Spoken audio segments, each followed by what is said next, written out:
الألم بنتألم كلنا بس بشكل مختلف. ولو أنا شخص بتألم فأنا بتألم كتير، بس بتألم بدرجات. ممكن ألم يجيلي صعب قوي قوي، بعديها بشوية يجي ألم تاني هتألم، بس مش هتألم نفس الألم اللي اتألمته من فترة.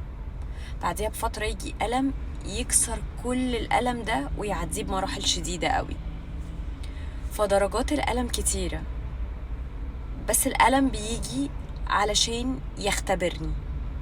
يعني أنا بشوف إن الألم ألم حلو، ألارم جميل قوي، علشان بيديني في حتة أنا ما حسيتش بيها قبل كده، بيدوس في حتت ما اتدستش قبل كده، بيخبط في أماكن عندي ما اتخبطش فيها قبل كده، بيرن عندي في الأماكن دي ما اتلمستش قبل كده، بيخبط في حتت عندي جوه هي ما اتخبطتش فيها قبل كده.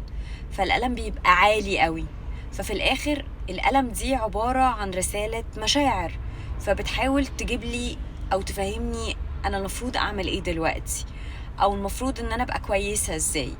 فعلى قد ما الألم بيبقى شديد وبيخبط قوي في حتت مختلفة وشديدة برضو وكبيرة قوي عليا، بس في الآخر وفي الأول هو بيخليني أروح لحتة مختلفة تاني، بأن أنا أفهم الرسائل اللي بتجيلي من الوجع أو الألم اللي أنا بتألمه. علشان كده بشوف إن نهاية الألم حاجة تحفة، أول الألم حاجة صعبة، بس في الآخر وفي الأول أنا عديت بكمية ألم مش طبيعية.